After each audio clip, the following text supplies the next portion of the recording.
ஆறுமுகம் அருளிடும் அனுதினமும் ஏறுமுகம். ஆன்மீக அன்பர்கள் அனைவருக்கும் வணக்கம்.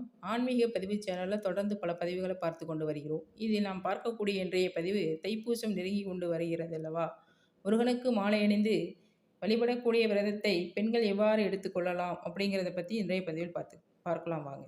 பொதுவாக முருகனுக்கு மாலை அணிந்து விரதம் இருப்பது அப்படிங்கிறது ஆண்கள் நிறைய பேர் 48 நாட்கள் விரதம் இருந்து வழிபாடு செய்யலாம். அவங்களுக்கு எந்த பிரச்சனையும் இல்லை. ஆனால் பெண்களுக்கு நிறைய சந்தேகம் இருந்துக்கிட்டே இருக்குது.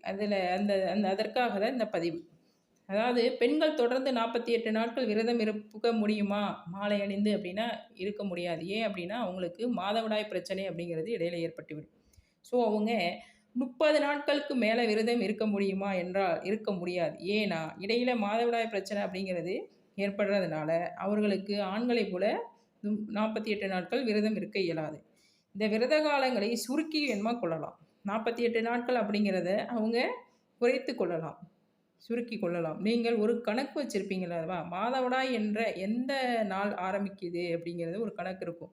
அந்த நாள்லேருந்து 5வது நாள் வரையிலும் நீங்கள் இருந்துட்டு அந்த அடுத்த 5வது நாளில் இருந்து நீங்கள் வழிபாடு தாராளமாக பண்ணலாம். மாலை அணிந்து 5வது நாள்லேருந்து நீங்கள் மாலை போட்டுக்கலாம். மாலை அணிந்து மாலையை போட்டுட்டீங்க அப்படின்னா தைப்பூசம் எந்த முருகன் கோயிலில் எந்த முருகனுக்காக நீங்கள் இந்த மாலையை போடுறீங்களோ போட்டு முருகனை வழிபாடு பண்ண நீங்கள் ஆரம்பிச்சிடலாம். குறைந்தபட்சம் ஒரு 24 நாட்கள் இந்த மாலை போட்டு நீங்கள் வழிபாடு பண்ணி வந்தீங்க அப்படின்னா கூட ஒரு அரை மண்டலம் நீங்கள் வழிபாடு பண்ணின பலன் 48 நாள் முடியலைன்னா கூட ஒரு அரை மண்டலம் நீங்கள் வழிபாடு பண்ண பலன் கிடைக்கும். அதாவது 24 நாள் அரை மண்டலம் விரதம் இருந்த பலன்.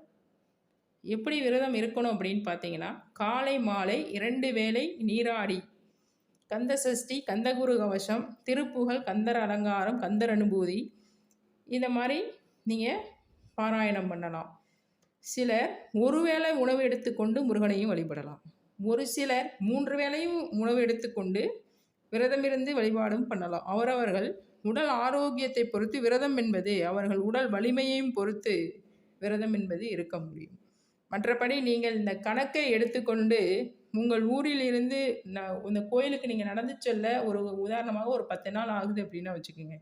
அந்த அடுத்த 10வது நாளில் நீங்கள் நடக்க ஆரம்பிச்சிங்க அப்படின்னா நீங்கள் கோயிலுக்கு போய் சென்று வழிபட்டுட்டு திரும்பி வர அந்த நாள் ஒரு 24 நாள் கரெக்டாக அரை மண்டலம் கணக்கு சரியாக வரும்.